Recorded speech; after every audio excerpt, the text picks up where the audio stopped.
Friends, इस बार के budget में कैपिटल गेन टैक्स रेट में काफी सारे चेंजेस किए गए। बाद में फ्रेंड्स काफी शोर मचा, जिसकी वजह से कुछ अमेंडमेंट भी की गई। क्या रेट अप्लाई होगा, फाइनली क्या अमेंडमेंट की गई, तो फाइनल पोजीशन फ्रेंड्स आज क्या है कैपिटल गेन के ऊपर, वो सारा कुछ फ्रेंड्स आज इस वीडियो में डिस्कस करने वाले हैं। So good morning friends, this is CM Jain. Friends आज के वीडियो में बात करेंगे डिफरेंट टाइप के कैपिटल गेन पर क्या टैक्स रेट अप्लाई होगा। आगे बढ़ने से पहले अगर अभी तक चैनल को सब्सक्राइब नहीं किया है तो प्लीज सब्सक्राइब जरूर कीजिएगा, नोटिफिकेशन बेल पे क्लिक जरूर कीजिएगा सो दैट फ्यूचर के सारे वीडियोस के नोटिफिकेशन आप लोगों तक सबसे पहले पहुंच पाए। चलिए फ्रेंड्स वीडियो स्टार्ट करते हैं। सो टॉपिक है friends tax rate on capital gain, right. Tax rate on capital gain friends long term capital gain है या शॉर्ट टर्म कैपिटल गेन है, उसके ऊपर डिफरेंट रेट अप्लाई होते हैं। तो सबसे पहले फ्रेंड्स समझ लेते हैं कि लॉन्ग टर्म कैपिटल गेन क्या है, शॉर्ट टर्म कैपिटल गेन क्या है। इसके अंदर भी फ्रेंड्स चेंजेस किए गए हैं।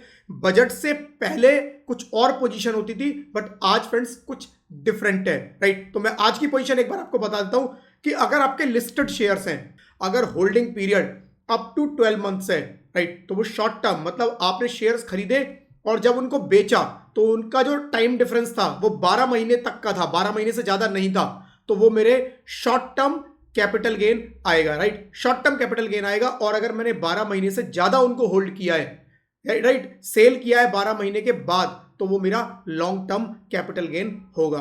Other capital asset friends, other capital asset के केस में क्या होगा, up to 24 months short term मतलब आपने सेल परचेज बीच में जो डिफरेंस है 24 महीने तक का है, केवल 2 साल का है फ्रेंड्स, तो शॉर्ट टर्म और 24 महीने से ज्यादा का है तो वो आपका long term, right, capital gain माना जाएगा, राइट। अब बात करते हैं फ्रेंड्स टैक्स रेट क्या अप्लाई होगा। डिफरेंट टाइप के कैपिटल गेन पर डिफरेंट टैक्स रेट अप्लाई होगा। लाइक लिस्टेड शेयर्स के बारे में हमने बात किया, अदर एसेट के बारे में हमने बात किया, राइट। 2 तरह के listed share, long term short term, right. Other asset भी long term short term, right.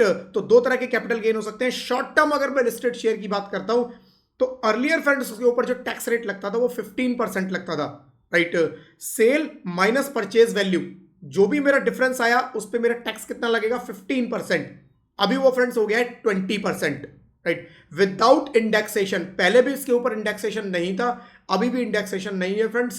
जिनको इंडेक्सेशन का आइडिया नहीं है कैसे अप्लाई होता है, मैंने प्रीवियसली उसके ऊपर वीडियो बनाया हुआ है, आप प्लीज उसको देख लीजिएगा, वीडियो के डिस्क्रिप्शन में मैं उसका लिंक दे दूंगा। लॉन्ग टर्म लिस्टेड शेयर्स पर लॉन्ग टर्म कैपिटल गेन आता है तो उसके ऊपर पहले फ्रेंड्स 10% हुआ करता था, बट अभी वो 12.5% हो गया है। तो short term long term listed shares दोनों के ऊपर टैक्स रेट बढ़ाया गया है। शॉर्ट टर्म पे 15 से 20, लॉन्ग टर्म पे 10 से 12.5। अदर एसेट कोई दूसरी कैपिटल एसेट है, राइट, कोई दूसरी कैपिटल एसेट है, उसके ऊपर शॉर्ट टर्म अगर मेरा कैपिटल गेन हुआ है तो पहले स्लैब रेट जो हमारा होता है, राइट, स्लैब रेट फ्रेंड्स क्या है, स्लैब रेट अगर मैं ओल्ड टैक्स रिजीम, राइट, अगर मैं ओल्ड जिसको अभी हम ऑप्शनल टैक्स रिजीम बोलते हैं, उसके अंदर 2.5 लाख तक कोई टैक्स नहीं लगता। 2.5 के ऊपर, राइट, 5 लाख तक मेरा 5%, 5 लाख के ऊपर 10 लाख तक फ्रेंड्स मेरा 20% टैक्स लगेगा, राइट। और न्यू स्लैब के अंदर 3 लाख तक मेरा कोई टैक्स नहीं है और 3-3 लाख पे मेरा टैक्स का स्लैब बढ़ता जाएगा। तो जो भी फ्रेंड्स स्लैब है उस स्लैब के हिसाब से आपकी टैक्स की कैलकुलेशन होगी, कोई स्पेसिफिक इस पर रेट नहीं है। लेकिन other capital asset long term है तो पहले उसके ऊपर 20% टैक्स लगता था, बट अभी फ्रेंड्स 12.5% टैक्स लगेगा। इसमें फ्रेंड्स बिल्कुल भी खुश होने की जरूरत नहीं है कि ये कम हो गया है फ्रेंड्स। एक्चुअली यहां पर पहले इंडेक्सेशन का बेनिफिट मिलता था, मतलब इंडेक्सिंग करता था तो मेरी जो परचेज प्राइस, मैं क्या करता हूं sale minus purchase, but indexing करने से परचेज प्राइस मेरी बढ़ जाती थी, जिसकी वजह से मेरा गेन कम आता था और उस कम वाले गेन पर मेरे को 20% टैक्स देना होता था। बट अब फ्रेंड्स 12.5% के केस में अब मुझे कोई इंडेक्सेशन का बेनिफिट नहीं मिलेगा, मैं इंडेक्सिंग नहीं कर सकता। Flat sale price minus purchase price और जो भी डिफरेंस आएगा वो मेरा कैपिटल गेन है और उसके ऊपर 12.5% आपको टैक्स देना है, राइट। फ्रेंड्स यहां पर फ्रेंड्स इसके ऊपर एक पूरा डिटेल्ड एनालिसिस मैंने अपने प्रीवियस वीडियो में बनाया हुआ है, उसका लिंक भी इस वीडियो के डिस्क्रिप्शन में दे दूंगा, जहां पर आप देख सकते हैं कुछ सिचुएशन ऐसी होंगी जहां पर पुराना स्लैब आपको लगेगा बेनिफिशियल था, कुछ सिचुएशन ऐसी होंगी जहां पर आपको लगेगा नया स्लैब आपके लिए ज्यादा बेनिफिशियल है, राइट। तो वो एनालिसिस आप उस वीडियो के अंदर देख सकते हैं, राइट। तो फ्रेंड्स ये पोजीशन है listed share short term long term, other asset short term long term. इसके अंदर फ्रेंड्स जब इंडेक्सेशन खत्म किया गया लॉन्ग टर्म कैपिटल एसेट के ऊपर, राइट, काफी शोर मचा, पोस्ट बजट फ्रेंड्स उसके अंदर कुछ चेंजेस किए गए, उस चेंजेस के बारे में बात कर लेता हूं। तो चेंज क्या किया गया फ्रेंड्स, नाउ यूजर है ऑप्शन टू चूज, यूजर के पास ऑप्शन है कि वो चूज कर सकता है कि वो 12.5% विदाउट इंडेक्सेशन या 20% विद इंडेक्सेशन। पुराना जो सिस्टम था 20% मिलता था, टैक्स देना पड़ता था, विद इंडेक्सेशन, इंडेक्सेशन भी आप कर लो 20% टैक्स दे दो, राइट।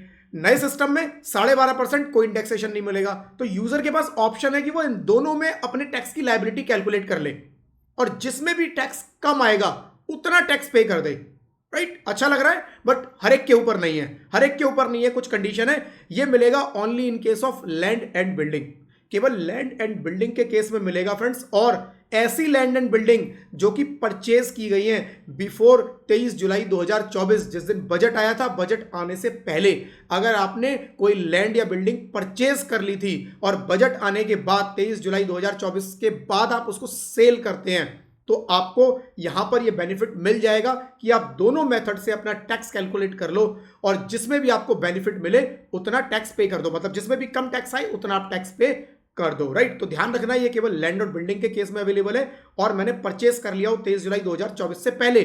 तो कोई लैंड और बिल्डिंग मैंने 23 जुलाई 2024 के बाद परचेस की है, उस पर नॉर्मल 12.5% विदाउट इंडेक्सेशन है फ्रेंड्स, उस पर कोई पुराना बेनिफिट नहीं मिलेगा। 20% विद इंडेक्सेशन आप कैलकुलेट नहीं कर सकते, ठीक है जी। Now friends, exemption in case of long term capital gain from securities, right. मैंने शेयर्स में फ्रेंड्स कुछ डील किया, मेरे को लॉन्ग टर्म कैपिटल गेन आया, शॉर्ट टर्म नहीं, केवल लॉन्ग टर्म। तो वहां पर फ्रेंड्स कुछ एग्जेम्पशन दी गई है कि जो भी आपका लॉन्ग टर्म कैपिटल गेन आएगा, सपोज आपका गेन जो प्रॉफिट आया वो 10 लाख रुपए का आ गया, राइट, 10 लाख का आ गया, तो आपको 10 लाख में से 1 लाख तक की छूट मिल जाती थी। आपका जो टैक्स लगेगा वो 9 लाख पे लगेगा, बट अभी फ्रेंड्स उसको बढ़ाकर 1,25,000 कर दिया गया है, राइट। तो वो फ्रेंड्स लिमिट में भी चेंज है कि लॉन्ग टर्म कैपिटल गेन में जो भी सिक्योरिटीज से, केवल सिक्योरिटीज, अदर एसेट्स की मैं बात नहीं कर रहा हूं, right. Securities long term capital gain, पहले मेरे को 1 लाख का बेनिफिट मिलता था, 1 लाख जो भी कैपिटल गेन है उसमें से मेरा उस पे 1 लाख पे मेरा कोई टैक्स नहीं लगता था, बट अभी मेरे को 1,25,000 पे कोई टैक्स नहीं देना है, राइट फ्रेंड्स। तो ये है फ्रेंड्स टैक्स रेट, ये है friends long term capital gain, short term capital gain on different assets, क्या रूल है अभी। आई होप फ्रेंड्स वीडियो आप लोगों को पसंद आया होगा, और भी इसमें डिटेल में जानने के लिए फ्रेंड्स प्रीवियस वीडियोस के लिंक इस वीडियो के डिस्क्रिप्शन में मैं दे दूंगा, जो कि ऑलरेडी मैंने बनाए हुए हैं, आप उनको देख सकते हैं। वीडियो फ्रेंड्स पसंद आया तो फ्रेंड्स प्लीज वीडियो को लाइक जरूर कीजिएगा, चैनल पे अगर आप लोग नए हैं तो प्लीज चैनल को सब्सक्राइब जरूर कीजिएगा, नोटिफिकेशन बेल पे क्लिक जरूर कीजिएगा, सो दैट फ्यूचर के सारे वीडियोस के नोटिफिकेशन आप लोगों तक सबसे पहले पहुंच पाए। Thank you friends, thank you for your time, bye bye.